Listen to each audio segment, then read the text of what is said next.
परेशानी ये है कि प्रधानमंत्री हैं वो, और देश का कोई रिलीजन नहीं है। क्या भारत का कोई रिलीजन है? क्या गवर्नमेंट ऑफ इंडिया का कोई रिलीजन है? कोई रिलीजन नहीं है। प्रधानमंत्री जी अगर एक लॉफुल काम के लिए जा रहे हैं, एक ऐसे काम के लिए जिसको सुप्रीम कोर्ट ने कहा है कि हाँ ठीक है होना चाहिए, तो उसमें असंवैधानिक या गलत क्या है? हमको इस बात का स्ट्रांग ऑब्जेक्शन है क्योंकि भारत सरकार का कोई रिलीजन नहीं है। भारत सरकार का कोई रिलीजन नहीं है, इस मुल्क का कोई रिलीजन नहीं है, और प्रधानमंत्री इस मुल्क के तमाम लोगों की नुमाइंदगी करते हैं। कानून सम्मत है वह हो रही है, जो जन भावनाओं के सम्मत है वह हो रही है, जो श्रुति और आप्त प्रमाणों से सम्मत है वो हो रही है। 500 साल से जिसकी प्रतीक्षा हिंदू समाज कर रहा था। इसीलिए मैंने कहा कि प्रधानमंत्री को जाना है, इंडिविजुअल कैपेसिटी में जाए, उसका लाइव टेलीकास्ट ना कराएं, उस पर कोई रोक टोक नहीं है। प्रधानमंत्री यकीनन हम जानते हैं कि उनका रिलीजन क्या है, कोई ऐसा नहीं कि नहीं जानता, मगर अब बहैसियत प्रधानमंत्री आप जाएंगे वहां पर, उससे ये गलत मैसेज जाएगा। सुप्रीम कोर्ट भारत की सबसे बड़ी न्यायिक संस्था है, उसके द्वारा जो निर्णय होता है उसी का अनुपालन माननीय प्रधानमंत्री जी, माननीय महामहिम राष्ट्रपति जी, माननीय मुख्यमंत्री जी कराते हैं। ऐसी स्थिति में उस विषय पर टिप्पणी करने का अधिकार किसी को है ही नहीं।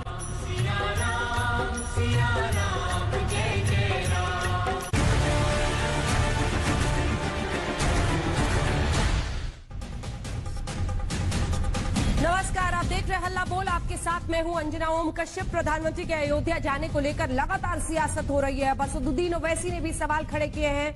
असदुद्दीन ओवैसी ने कहा है कि प्रधानमंत्री का भूमि पूजन में शामिल होना उनके संवैधानिक शपथ का उल्लंघन होगा, धर्मनिरपेक्षता के खिलाफ होगा। ऐसे में सवाल ये कि क्या पूजा सो कम्युनल होए, क्या जिसने पूजा की वो सांप्रदायिक हो गया? ये रिपोर्ट फिर चर्चा की शुरुआत। हमारे साथ एक्सक्लूसिव बातचीत में शामिल होंगे खुद AIMIM के अध्यक्ष असदुद्दीन ओवैसी। लेकिन उससे पहले जुड़ गए हमारे साथ। स्वागत है आपका आज तक पर, लेकिन उससे पहले ये रिपोर्ट। जय श्री राम, जय श्री राम, जय श्री राम, जय जय श्री राम, जय जय श्री राम।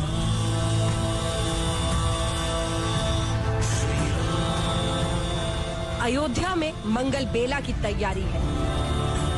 5 अगस्त के भूमि पूजन के साथ अयोध्या में राम मंदिर निर्माण का शंखनाद हो जाएगा। प्रधानमंत्री नरेंद्र मोदी शुभ मुहूर्त पर अयोध्या में भूमि पूजन करेंगे। बंधन बार सजाओ सब गलियां,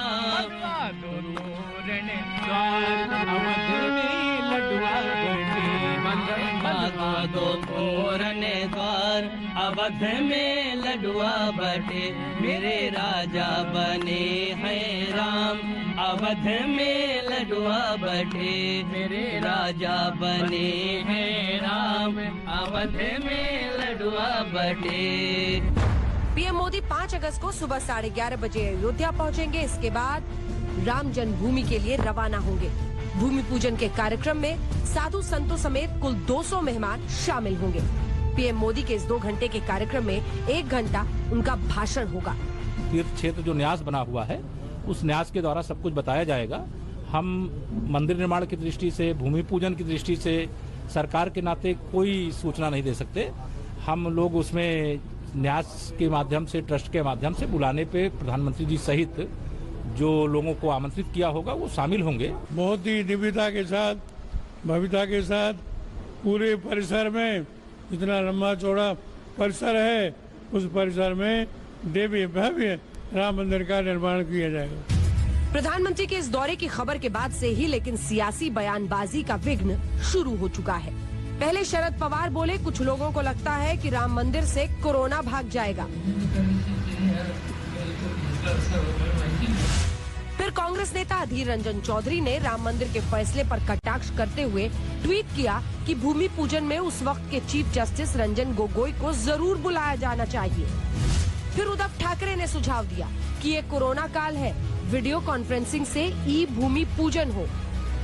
फिर सियासी जंग में संविधान की दुहाई लेकर AIMIM चीफ असदुद्दीन ओवैसी आए।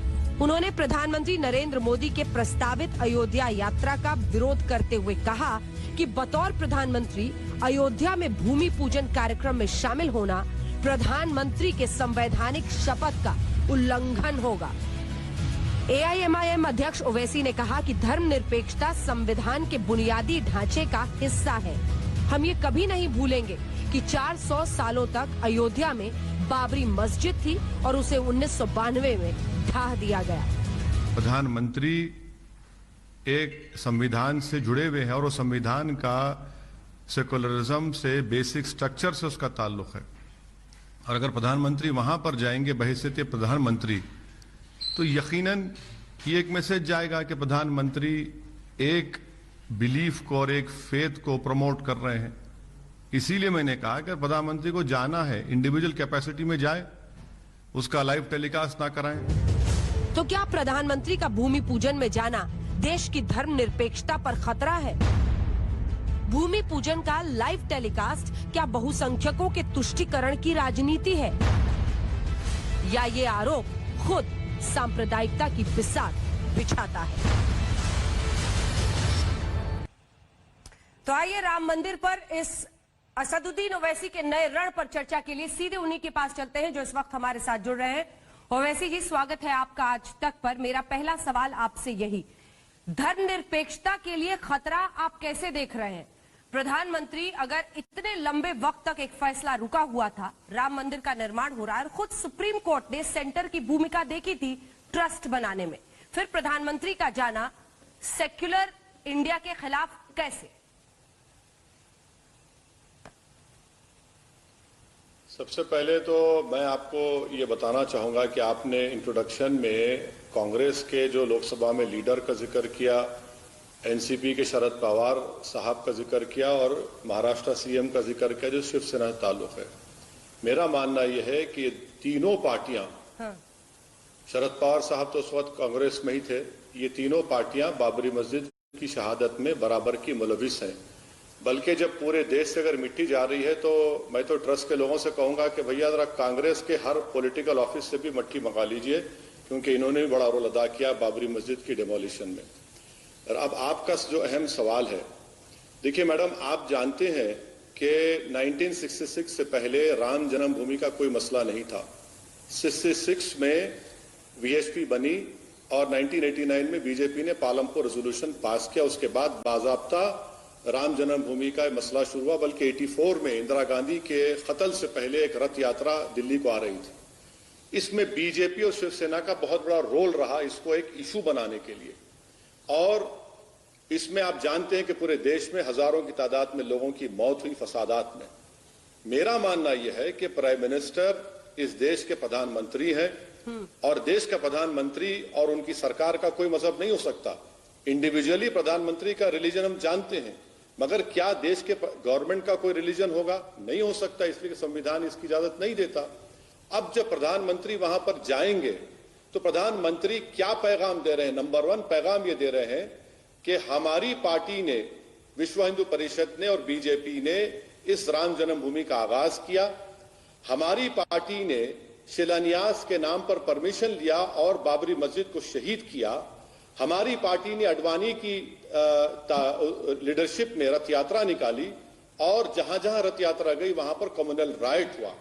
नंबर 1 पॉइंट ये कि प्रधानमंत्री वहां अगर जाते हैं तो प्राइम मिनिस्टर तो पैगाम दे रहे हैं कि हमने अपनी पार्टी की आइडियोलॉजी जो शुरू की थी और उसमें हमने कामयाब हुए। अगर प्रधानमंत्री वहां पर जाते हैं वैसे प्रधानमंत्री, तो मैं तो ये कहूंगा कि प्रधानमंत्री बन के नहीं जाएंगे, बल्कि वे कॉन्करर बन के जाएंगे। दूसरी बात यह है कि आप वहां पर जाकर क्या मैसेज देंगे?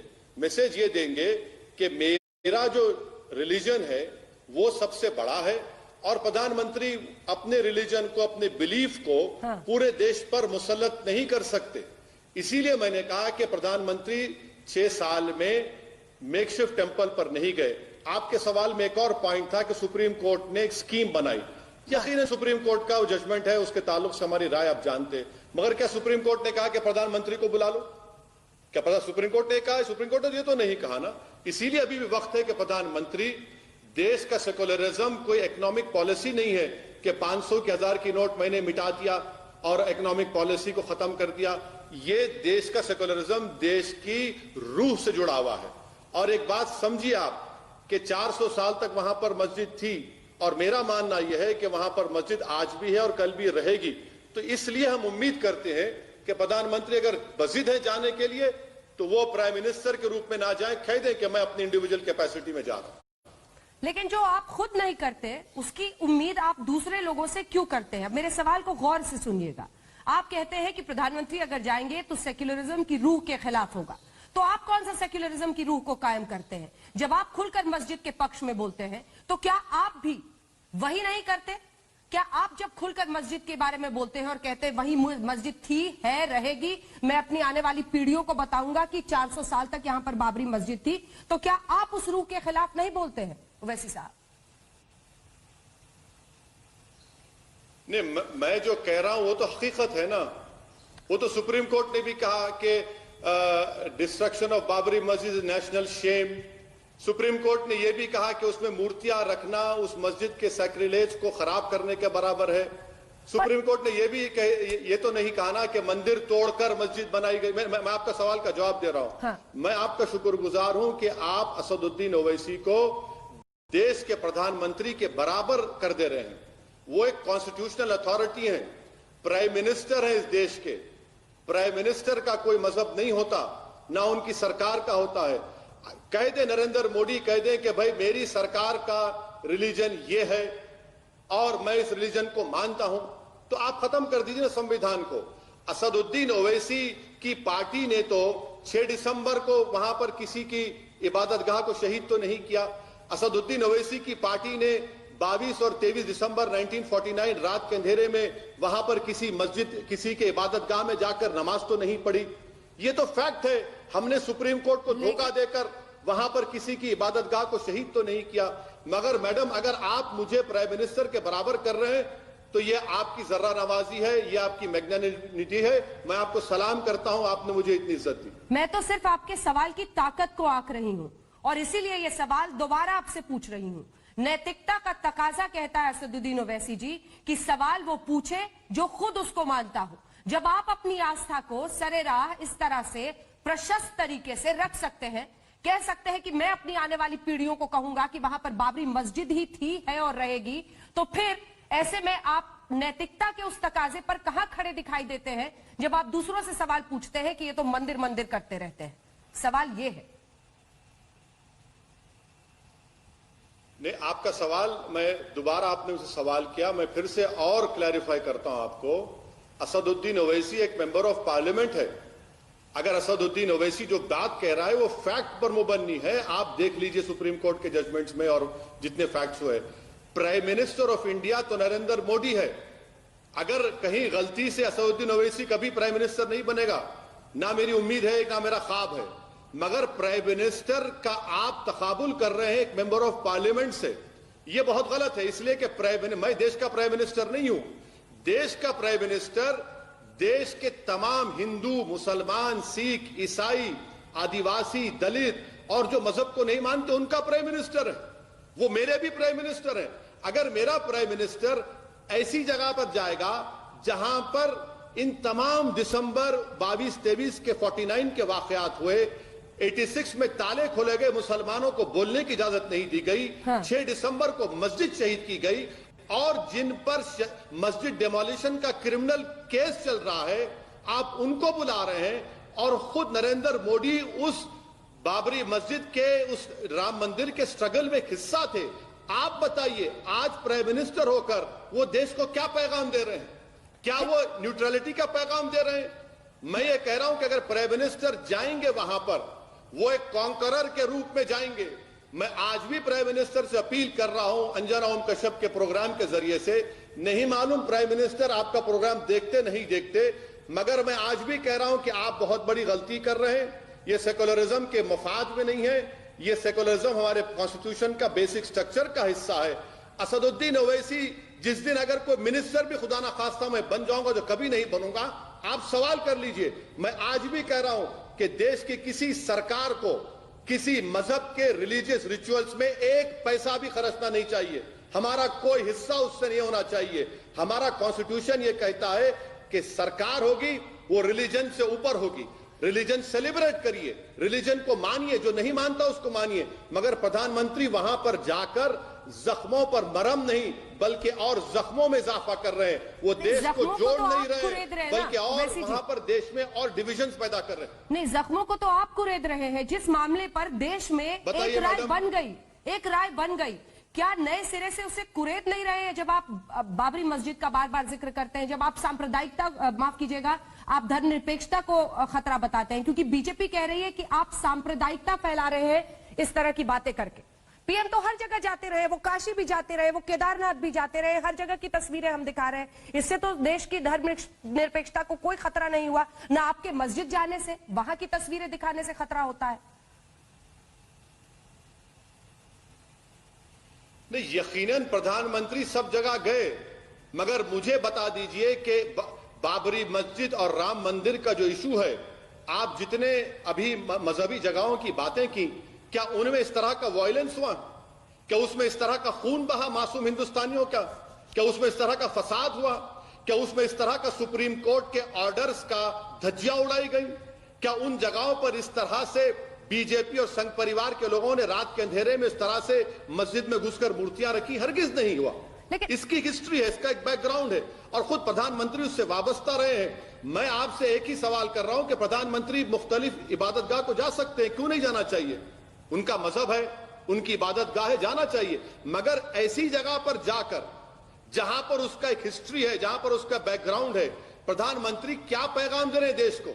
मेरा मानना है कि कोई भी सरकार हो, सेंट्रल गवर्नमेंट हो, स्टेट गवर्नमेंट हो, हिस्ट्री तो हर जगह की होती है। जहां पर आप खड़े हैं वहां की भी हिस्ट्री है, जहां पर मैं मौजूद हूं उस दिल्ली की भी हिस्ट्री है।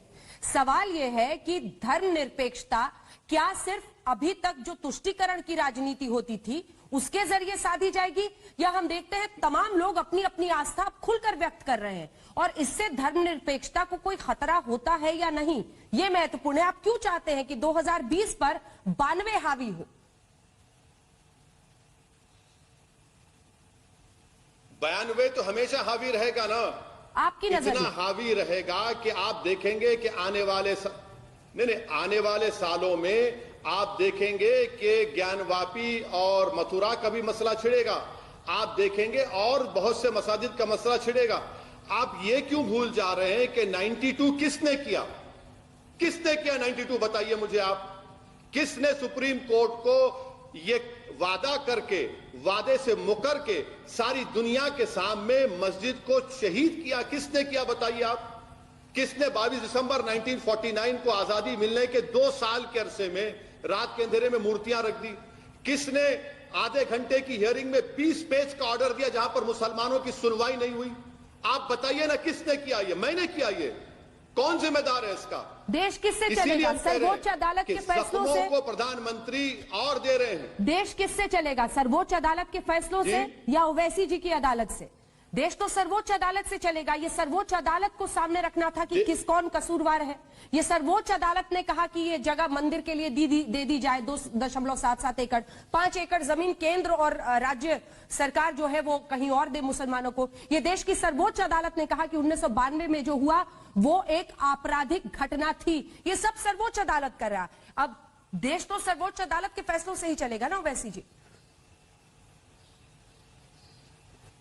देखिए, देश की सुप्रीम कोर्ट का फैसला आ गया, वो हमारी आखिरी कोर्ट ऑफ अपील है और मेरा मानना यह है कि वो फैसला सही फैसला नहीं था। मैं सुप्रीम कोर्ट की इज्जत करता हूं। जस्टिस जेएस वर्मा ने सही कहा था सुप्रीम कोर्ट के बारे में कि सुप्रीम कोर्ट सुप्रीम है बट इनफेलेबल नहीं है। यही सुप्रीम कोर्ट ने एडीएम जबलपुर को 40 साल पहले सही कहा था, फिर यही सुप्रीम कोर्ट ने उसको गलत कहा। मैं आपसे कह रहा हूं कि यह गलत हो रहा है। क्या सुप्रीम कोर्ट फैसला आने के बाद भी प्रधानमंत्री का ये नहीं जानते कि बाबरी मस्जिद में पालनपुर का रेजोल्यूशन बीजेपी ने पास किया? क्या प्रधानमंत्री नहीं जानते कि अडवाणी की रथ यात्रा निकली थी? क्या प्रधानमंत्री नहीं जानते कि 6 दिसंबर को बाबरी मस्जिद को शहीद किया गया? अरे ये सब हिस्ट्री का हिस्सा नहीं है, फैक्ट भी तो है ना मैडम। और सुप्रीम कोर्ट ने इस तमाम बातें की। क्या सुप्रीम कोर्ट ने कहा कि प्रधानमंत्री को बुलाइए? क्यों सुप्रीम कोर्ट को आप खामखा बीच में लाते हैं? सुप्रीम कोर्ट ने अपना फैसला दिया, हमने अपनी राय दी। ये प्रधानमंत्री का जाना मुस्तकबिल में और भी ऐसे कई मजहबी इबादत गाहें हैं जहां पर संघ परिवार की नजरें आज भी हैं। इसीलिए बार बार उनका नारा यही था कि बाबरी एक झांकी है और भी कई बाकी है। ये होगा, सुप्रीम कोर्ट में अभी एक अर्जी दाखिल हो चुकी है, सुप्रीम कोर्ट ने उसका भी नोटिस नहीं लिया। वो कहते हैं कि 1991 religious place of worship act को खत्म किया जाए। ये क्यों हो रहा है फिर? यही तो हम कह रहे हैं कि इससे देश को जोड़ने की बात नहीं कर रहे प्रधानमंत्री। प्रधानमंत्री एक कॉन्करर के रोड पे जा रहे हैं। प्रधानमंत्री अपना मेजॉरिटेरियन पॉलिटिक्स को देश पर थोप रहे हैं। अपने ही देश में पीएम कॉन्करर कैसे हो गए? के लिए ठीक नहीं है। ठीक है, अपने ही देश में पीएम कॉन्करर कैसे हो गए? अगर सर्वोच्च अदालत का फैसला है और वहां पीएम जा रहे हैं, वहां पर जाएंगे।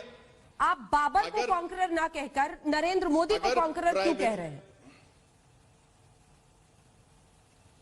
अगर प्राइम मिनिस्टर वहां पर बहैसियत प्राइम मिनिस्टर बन के जाएंगे तो प्राइम मिनिस्टर भी नहीं बनेंगे, बल्कि कॉन्करर बन के जाएंगे। इसलिए कि वो बता रहे हैं उन लोगों को जो उनकी हिंदुत्व आइडियोलॉजीज को नहीं मानते कि देखो हमने कॉन्कर कर लिया, हमने कब्जा कर लिया, हमने कामयाबी हासिल कर ली। यही तो पैगाम जाएगा ना।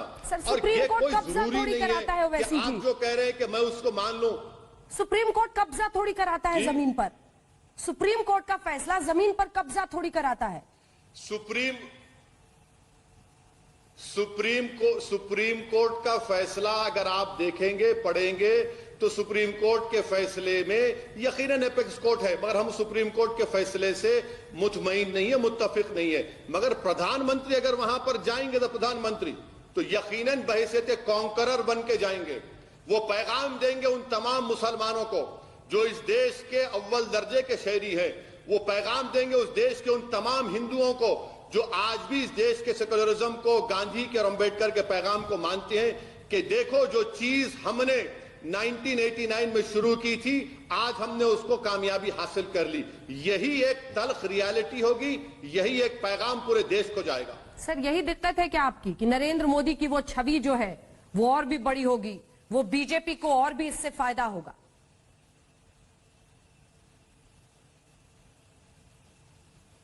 नहीं, मेरी परेशानी संविधान है मैडम, मैं संविधान को बचाना चाह रहा हूं। मेरी परेशानी संविधान से, जिस तरीके से देश चल रहा है ना, तो संविधान की धज्जियां उड़ाई जा रही हैं। 92 में जो हुआ वो तमाम ने देखा, रूल ऑफ लॉ कमजोर हो गया, क्या क्या चीजें नहीं हुई है। इसीलिए मुझे संविधान की फिक्र है, मुझे संविधान की हिफाजत करना है। जब मैं बहैसियत एमपी संविधान पर अल्लाह के नाम पर ओत लेता हूं तो मुझे जरूरी है कि मैं संविधान की हिफाजत करने के लिए नरेंद्र मोदी के खिलाफ अगर बोल रहा हूं तो बोलना पड़ेगा। अगर कोई नहीं बोलता है तो वो उनका जमीर उनको अगर गवारा करता है तो वो जाने, मगर मेरा जमीर मुझको गवारा नहीं करता कि मैं खामोश बैठा रहूं कि संविधान की धज्जियां उड़ाई जा रही हैं। इसीलिए मैं आवाज बुलंद कर रहा हूं और मुझे यकीन है कि देश का एक बहुत बड़ा हिस्सा मेरी आवाज को तायीद करेगा। वो सामने आकर नहीं कहेगा, मगर दिल दिल में वो जानते हैं कि जो असदुद्दीन ओवैसी कह रहा है वो सच कह रहा है। सर, आपने वैसे इंटरव्यू के लिए टाइम दिया था हमें, लेकिन अगर आपकी इजाजत हो तो सांसद है सुधांशु त्रिवेदी जी, वो हमारे साथ जुड़ रहे हैं और आपकी बात का जवाब देना चाहते हैं। उनकी एक बात का आप जवाब दे दीजिएगा। फिर मैडम मैं आपसे माजरत चाहता हूं। मुझे जिलहज का रोजे रख रहा हूं, मुझे रोजा खोलना है, इसलिए बेहद माफी चाहता हूं। मैं सुधांशु जी बड़े काबिल, बल्कि बीजेपी में एक ही काबिल पढ़ा लिखा आदमी है। मैंने कई मरतबा उनसे डिबेट किया, मगर मैं आपसे माजरत चाहता हूं। ऐसा नहीं है कि मैं जा रहा हूं, बल्कि पहले ही मैंने आपसे कहा था कि मुझे 6:20 को जाने दीजिए, क्योंकि मुझे रोजा है, रोजा खोलना है, इसलिए मैं इजाजत चाहता हूं। फिर कभी इंशाल्लाह जिंदगी बाकी रही तो अंजना ओम कश्यप के प्रोग्राम पे सुधांशु जी से जरूर डिबेट होगी, बहस होगी। ठीक है। एक सवाल मेरा है जो जाने से पहले आपके, और सुधांशु जी की बात बाद में होगी, मैं लूंगी सर आपसे। सर, आप कहते हैं कि मैं देश की संसद में अल्लाह के नाम पर अपना ओथ लेता हूं। आप अपने फेथ को, अपने आस्था को देश के सबसे बड़ी जगह, जो पावर हाउस है, संसद है इस देश की, वहां पर आप ला सकते हैं। वो कम्युनल नहीं होता। लेकिन अगर प्रधानमंत्री अयोध्या चले जाए राम मंदिर के लिए तो वो कम्युनल हो जाता है। ये कितने लोग स्वीकारेंगे? मैडम, बहुत आसान जवाब है इसका। क्या असदुद्दीन ओवैसी दीन इस्लाम को किसी पर मुसल्लत कर रहा है, फोर्स कर रहा है कि यही मेजॉरिटेरियन सही रिलीजन है, इसको मानना पड़ेगा? क्या मैंने ऐसा किया? नहीं किया। मैंने अगर अल्लाह के नाम पर पार्लियामेंट में बहसत मेंबर ऑफ पार्लियामेंट ओथ लिया, क्योंकि लॉ में इजाजत है उसकी। प्रधानमंत्री ये कह रहे हैं कि मेरा बिलीफ सबसे बड़ा है ये कहा और मैं उस बिलीफ को उन्होंने अभी सब तक पर एक मुसल्लत बयान नहीं दिया करूंगा, है। इम्पोज करूंगा। सर उन्होंने एक बयान नहीं दिया अभी तक अयोध्या पर, एक बयान नहीं दिया है। सुनिए, मैं आपकी मेमोरी को ताजा कर देता हूं। 2014 में मैं पार्लियामेंट में बैठा था, प्रधानमंत्री बहैसियत प्रधानमंत्री पहली स्पीच देते हैं और देश की सबसे बड़ी पंचायत में खड़े होकर कहते हैं कि 1200 साल की गुलामी के बाद हमको सत्ता मिली है। बताइए मैं क्या सोचूं? मुझे तो मालूम है कि 200 साल के अंग्रेजों की गुलामी थी, 1200 साल की गुलामी के बाद सत्ता मिली। वो देश का प्रधानमंत्री जो अंबेडकर के संविधान पर ओथ लेकर आता है, ये जुमला का। अब आप बताइए प्रधानमंत्री क्या कर रहे थे? प्रधानमंत्री कोई मिठाई बांट रहे थे? प्रधानमंत्री सरेआम कह रहे थे कि अब यहां से हम अपनी हिंदुत्व की आइडियोलॉजी को सबसे बड़ा समझते हैं और इसको इंपोज करेंगे सब पर। ये एक मिसाल दे रहा हूं आपसे। मैडम मुझे इजाजत दीजिए। एक सवाल नहीं सर, मैं इजाजत दे रही हूँ। एक सवाल आपके सवाल से आ गया है। आप मुगलों को आक्रांता नहीं मानते, आप नहीं मानते कि वो इन्वेडर्स थे। उन्होंने हिंदुस्तान में जो कुछ किया वो लूटपाट से लेकर हर चीज, ऐसा नहीं है। ये इतिहास है कि कई उनमें से ऐसे मुगल राजा थे जिन्होंने यहाँ के लोगों को स्वीकारा, लेकिन ऐसा भी इतिहास है कि उनमें से कई आक्रांता थे, उन्होंने मंदिरों को तोड़ा, उन्होंने लोगों के साथ बुरा व्यवहार किया। उस इतिहास पर आप आंख मूंद लेना चाहते हैं ओवैसी जी? मैडम मैं आपको जो है ना, जो पहली कॉन्स्टिट्यूशन की किताब बनाई गई थी, इंशाअल्लाह ताला मैं जरूर एक तोहफे के तौर पर आपको दूंगा मैं। और उसमें आप देखिए कि उसमें हर एक का पीरियड लिखा हुआ है।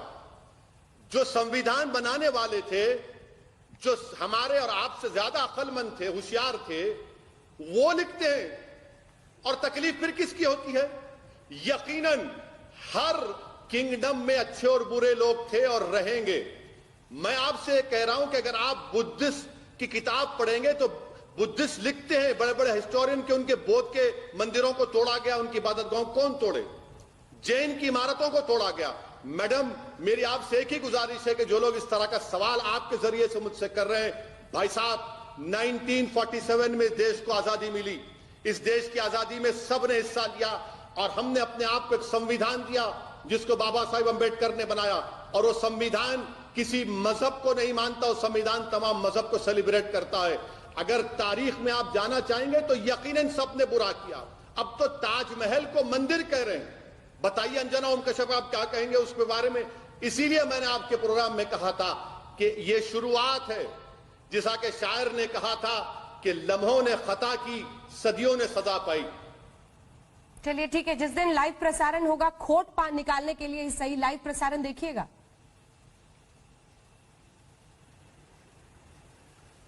अब मैडम हम तो एक तकलीफ के साथ देखेंगे कि उस जगह पर हमारी 400 साल तक मस्जिद थी, वहां पर खबरस्तान भी था। खबरस्तान के ऊपर आप ये काम कर रहे हैं, ये रिकॉर्ड में सुप्रीम कोर्ट के जजमेंट में देख लीजिए। मगर मैं आपसे वादा कर रहा हूं, देश से वादा कर रहा हूं कि जब तक ओवैसी जिंदा रहेगा, ये बोलता रहेगा कि वंस अ मस्जिद ऑलवेज अ मस्जिद, बाबरी मस्जिद मस्जिद थी और मस्जिद रहेगी। और बीजेपी और संघ परिवार ने 1992 में बाबरी मस्जिद को शहीद किया। अगर मस्जिद शहीद नहीं होती तो क्या 5 अगस्त का फंक्शन होता? ये हम कहते रहेंगे, ये हमारा जमहूरिया है। आपका बहुत बहुत शुक्रिया। आपने अपना पक्ष रखा। आपकी बातों पर 2 टिप्पणी करते हुए आपसे धन्यवाद कहूंगी, क्योंकि कब्रिस्तान पर मस्जिद आप मानने को तैयार हैं और इसी कोर्ट ने यह भी कहा कि जो स्ट्रक्चर नीचे पाया गया है वो इस्लामिक नहीं है। लेकिन ये तमाम फैक्ट्स हैं जिनको अपने अपने तरीके से तमाम पार्टियां। धन्यवाद आपका ओवैसी साहब हमारे साथ जुड़ने के लिए। सुधांशु त्रिवेदी जी, आपने ओवैसी जी की बात को सुन लिया।